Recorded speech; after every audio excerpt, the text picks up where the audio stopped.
G'day riders, today I'm test riding the new Lowrider ST.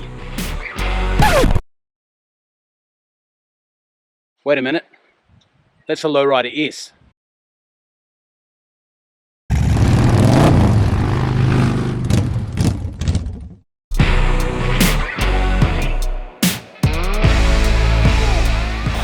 Okay, so let's try that again.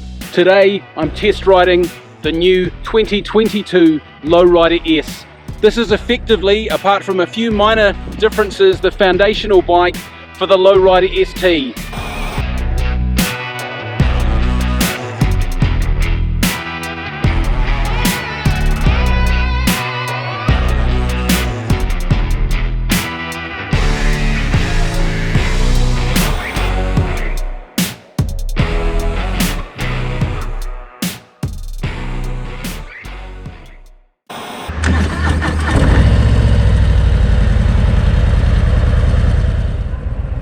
I'm not test riding this Lowrider S because I want to produce a full overview of the bike for you.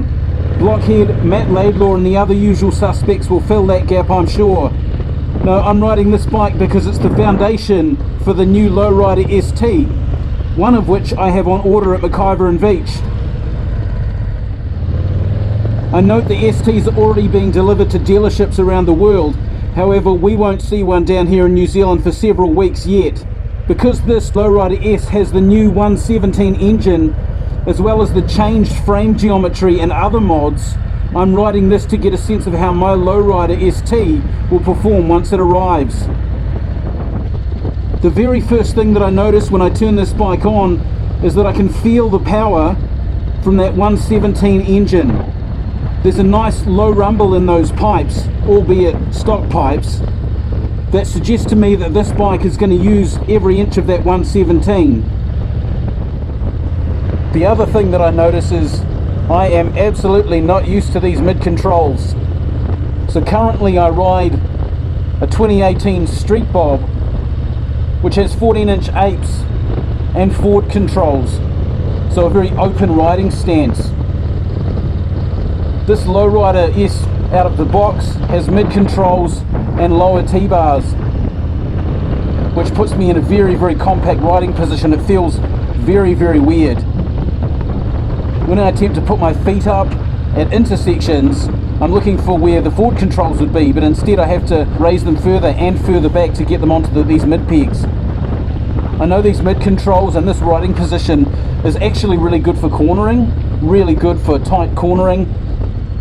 I just find for the type of riding that I do, it's not good for me over long distances. I need a more relaxed style. It'll be interesting to see how much I get used to it during this ride. Another thing I noticed, this throttle is very responsive. Responsive without complaint is a way that I would describe it. It'll be interesting to see how it performs on the open road, but right now through town, when I twist the throttle, the response is immediate.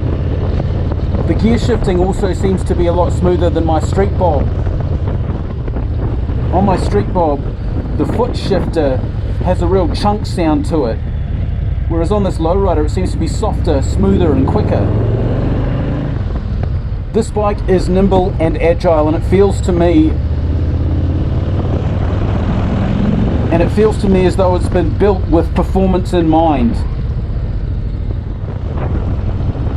I've come here to a favourite piece of road called 3 Mile Hill. It's generally a great place to get some cornering in. It's the middle of the day, this is a well-used road. Judging by these vehicles in front of me, I suspect I'm not going to be able to go very fast, but I'm still going to be able to see how this bike corners.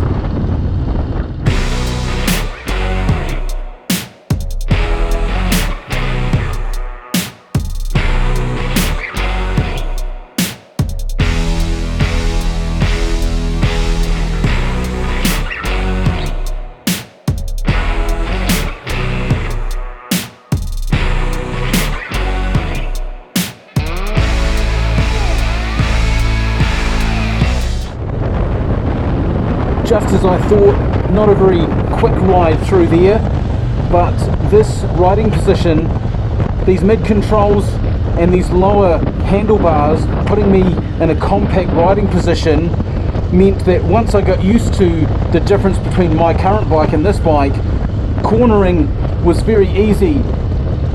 Not a fast ride, but I thoroughly enjoyed that. I'm just going to duck out to a straight and a little bit quieter piece of road, just to get a sense of the acceleration of this bike.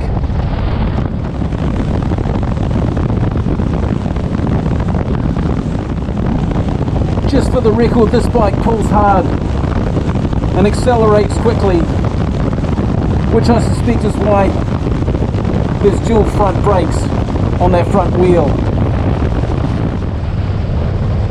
If this is how the Lowrider S performs out of the box, I can only imagine what it will be like with some performance enhancements. Yep, this is a super fun bike to ride in. If this is the performance that I'm going to get from the Lowrider ST, I'm going to be very, very happy. Just one or two little things to change up, I imagine. Possibly get a 2-up seat on there, because I do enjoy taking pillion passengers.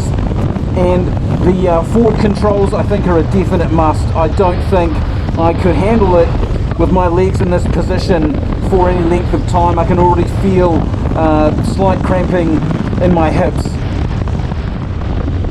All in all, this has been a very enjoyable ride and a nice way to keep my enthusiasm and excitement up for when the Lowrider ST does arrive. It's still going to be a few weeks out for us here in New Zealand, and I'm getting a bit jealous seeing all of the ST showing up in dealerships around the world, but hey, what can you do? We're a tiny country at the bottom of the world. Thanks for watching. If you're interested in following my journey with the Lowrider ST, please subscribe. It's free to do so.